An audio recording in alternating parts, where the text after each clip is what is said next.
How's everybody doing? I'm Tom Strawley, and if you might have remembered in my last speech, I mentioned that I've had a lot of experience working in the food service industry.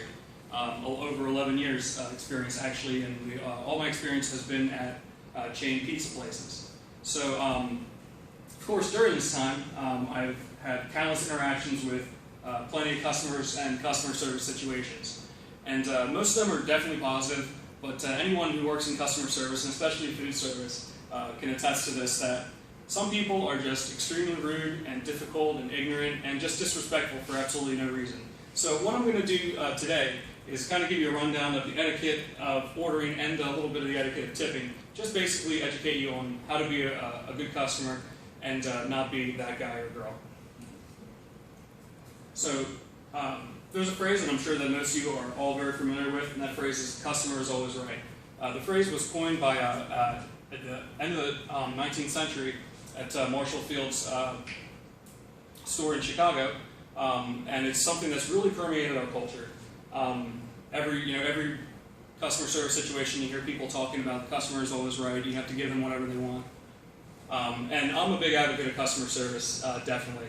But there are certainly some situations where, in my opinion, the customer is always right is not synonymous with that gives you the right to abuse and take advantage of our employees, which happens pretty often. Like I said, this idea has permeated our society. It's created unrealistic customer expectations. And I also think that because, it gives people the idea that, because we're always going to get what we want, we can be rude, we can talk to them however we want. And it's kind of created this stigma, I think, of the food service industry that I'm sure most people are aware of. It's the stereotype that anybody can do it. It's easy. People who do this kind of work are incompetent. And sure, there's definitely some cases of that, but that's not always the case. And even in popular culture, that stigma has been fueled further, even though it's one of my guilty pleasures, my buddy Ed here.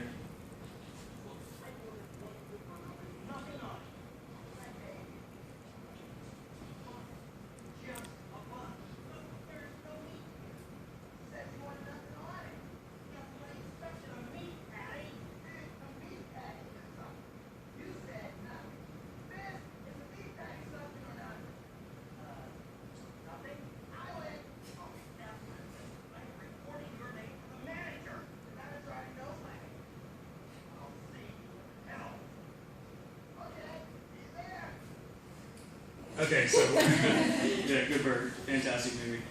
So, we're not, that seems to be the stigma that people think that we're like Ed in the example of that video. So let me give you a little rundown of how Domino's Pizza, where I've spent so much time working in the food service industry, how we handle customer concerns. And it definitely can be effective, and this policy definitely has some cons to it too, and I'm going to be sharing plenty of stories with you. So it's a three-step process where they want you to if there's a customer issue, apologize, give them what they want, and give them something extra. Now, this has worked out really well for me several times where, for example, I've had people who have placed their order online, so they typed it all in themselves, and then called back and said, hey, I didn't get what I ordered. So when I managed and I would get a call like that, I would say, in the future, please make sure you check your confirmation screen that you put in what you wanted. Please keep what you have. I'm going to give you what you wanted for free because I would never want you to have a bad experience here. Kept a lot of good customers that way. Now, on the flip side of that, this is one of my favorite stories. This happened to me. A lady called up when I was managing. She said, there's a fingernail in my pizza.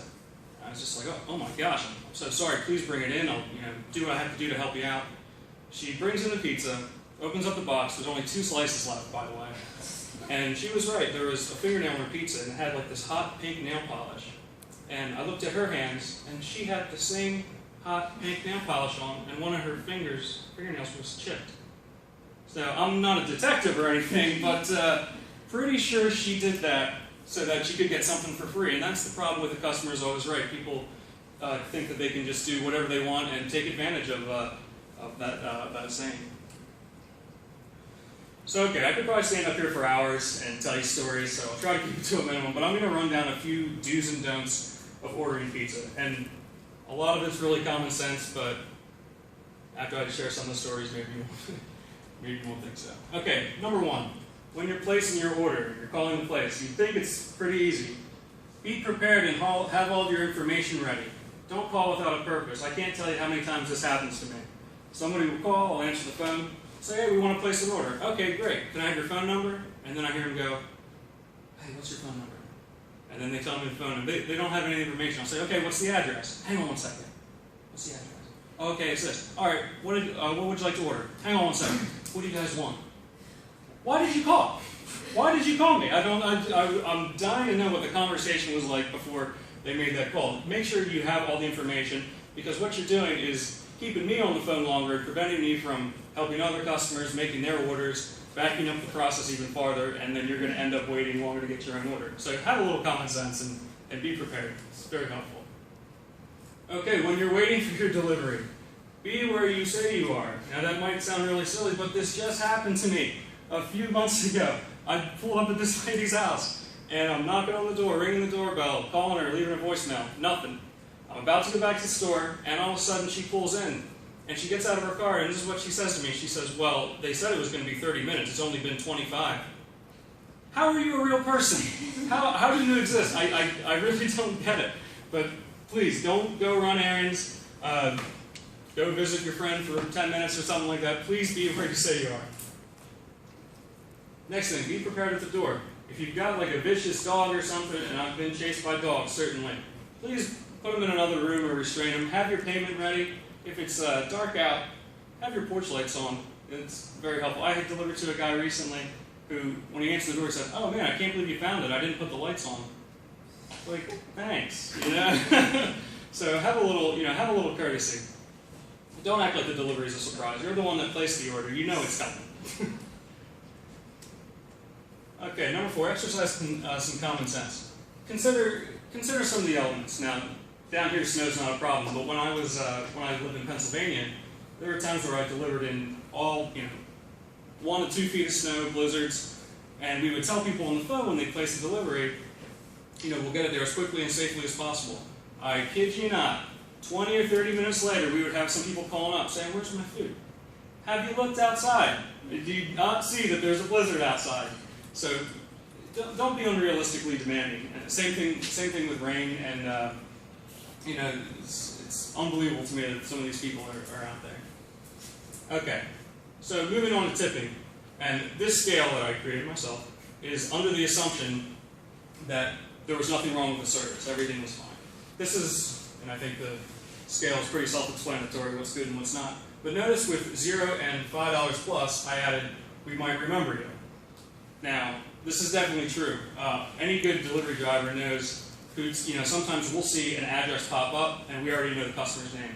Because they're repeat customers, we know they tip well, we're going to get it to them as quickly as possible. Same thing goes with the people that don't tip. And again, this is, I'm not trying to sit here and say, oh, you should tip more. That's not the point. But assuming the service is good and you're not going to give any tip, we'll definitely remember you. When I went to Penn State, the Penn State quarterback in 2007, this guy named Daryl Clark, he was a big jack too. He would always answer the door in a beater, and he would always write 000 in the tip line. Every single time. I delivered to him several times. So guess what happened? I'm proud of it, but he ordered first, 2 more orders came in, I took all 3 at once, bumped his order to the bottom.